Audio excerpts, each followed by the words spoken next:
never-ending Tamil genocide.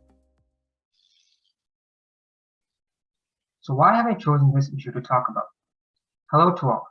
My name is Abhinayan and I volunteer at Springdale branch. Out of the many topics that were available and ones that were being brainstormed in my head, I chose to talk about a social justice issue. Over the past few months, the talk about social justice issues have really been on the rise, and the general society are becoming more and aware of these issues. Once I heard about this project, I thought it would also serve as a great platform to raise awareness about ongoing issues around this world. Especially in times like now, we can't go places without hearing some kind of social justice issue and people fighting for some kind of change. I'm pretty sure all of us have heard of the ongoing conflict in Ukraine at the moment. I know how unfair times are now and how there's some kind of injustice occurring in every corner of the world. But for today's presentation, I have decided to choose an issue that hits close to my background and ethnicity, Tamil genocide in Sri Lanka. As we go on in this presentation, I hope we all leave with knowledge about what is going on in Sri Lanka and how we should all stand up to no matter who and where injustice is being targeted. So what exactly happened to Sri Lankan Tamils? Sri Lanka is a country that has two main ethnic communities, the Sinhalese and the Tamils, with Sinhalese having a major majority of the population. Both communities have faced tension since early days over various things, such as power, religious dominance, language, and area. Once the Sinhalese became a clear majority, they made their way into strong positions within the government and began passing laws that discriminated and racially isolated the Tamil community. One such example would be the Sinhala Only Act, passed in 1956, that made Sinhalese the only official language in Sri Lanka. This made it extremely difficult for Tamils to be successful. There were many other discriminatory and inequitable policies which kept on going. So the Sri Lankan Tamils proposed the thought of an entire separate state for them called Tamil. What seemed as just a mild conflict turned into a major war following the July of 1983, when a day of riots happened targeting Tamils from Colombo. This incident was what led to an almost 30-year civil war that ravaged the entire country and created irreversible ripples of damage that are still felt today. How are Tamils still being affected? Almost 12 years after the end of the war, are things back to normal, or are all ethnic groups living in peace on the island nation? Although the war and brutality may seem like it has ended, discrimination, inequality, and ethnic cleansing are still occurring. Whether it's the placement of the Sri Lankan army in mostly Tamil-occupied areas, or the slow eradication of any existence of Tamil culture through various actions, the Tamil minority is being targeted constantly. Lands that have been inherited and inhabited by Tamils since the history of the island are being taken from them and made into Sinhalese territory. Demands from families all over the country about their missing children and relatives have not been answered for almost 3 decades. In fact, the government has simply deemed them dead and have posed any questions about them. Not only this, but the government has made several actions, especially in the last few months and years, to prevent Tamils from remembering those lost, and have done so much to keep them from living freely as Tamils.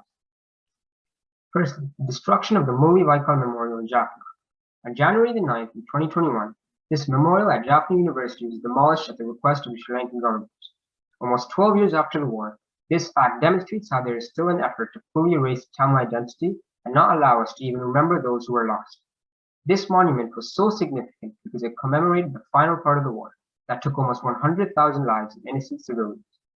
This monument meant so much to the people residing there, the Tamil people all around the world, because it was just one of the few concrete memories that allowed them to always keep those lost at war in their minds and hearts. The memorial is now set to be constructed again following the protests of students in the university. So why is it still important in the modern 21st century? It's crucial that this is still important in current times because the world does not seem like it's learning from its mistakes and getting better. As days go by, there are only more injustices being committed. Tamil genocide has gone from being a physical war to a slow and damaging battle that is going unknown every day. Women and kids are still being tortured and kidnapped. The Tamil culture is slowly being eradicated, and our whole identity is being ravaged. With social media and people with so much awareness these days, one would expect that all these issues would be heard and everyone would come together. It's hard to think that social media would actually oppress people looking to come together to keep them from raising awareness, but it's actually what happened. The Instagram and Spotify ban on hashtag Elam. Social media censorship? Ban on the hashtag Tamilam and Elam was put in place in response to apparent pressure from the Sri Lankan government. The hashtags have since been restored. Social media is often seen as a gateway to openly expressing opinions on allowing the society to gain knowledge about what is happening. Many of us could relate to that as we have all come through the tough stages and have stood in solidarity with various causes, such as Black Lives Matter, the Ukraine-Russia conflict, and many other issues. This ban left many of the Tamil community shocked and taken aback as it seemed it was also another step in erasing the Tamil culture. The Sri Lankan Tamil March. Following these incidents, the Sri Lankan Tamil community staged a march from the eastern to northern part of the island, which is also considered as the Tamil homeland, to demand justice from the government for the thousands of missing since the war.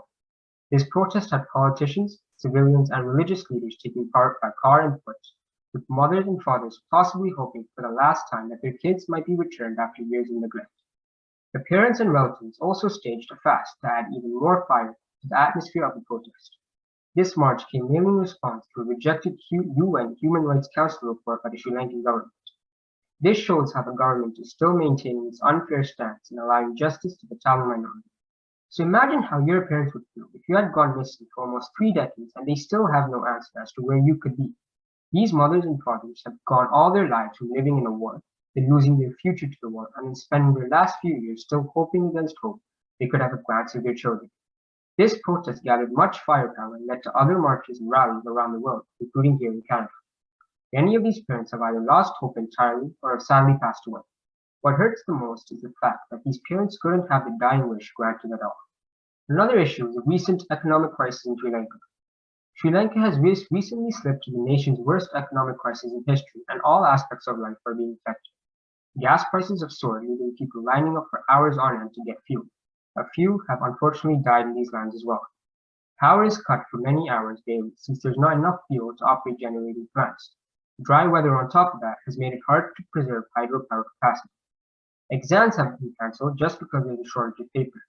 And curfews were placed because the public began to protest against the current living conditions. For a country that has been ravaged by war and in the pandemic to further add on the hardships, this economic crisis is being seen as a deep hole that is becoming impossible to climb out of.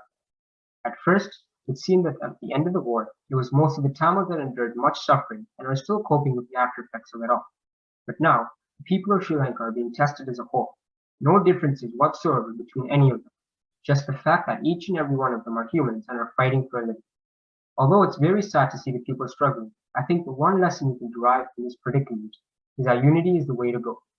Once the vision of equality and basic needs is realized, then what is there to fight over? Without unity, nothing will flow the way it should be. So how is this related to the world today? The conflict in Ukraine is similar to the persecution in Sri Lanka, with some differences. In both cases, the people are fighting for their freedom, a freedom that is theirs to own and protect.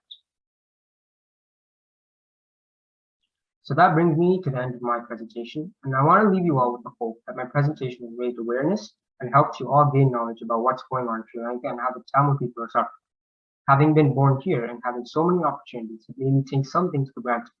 But over the past few years, the world has changed so much, and so have certain circumstances for all. My knowledge on current events has immensely grown because of its subtle need in today's society.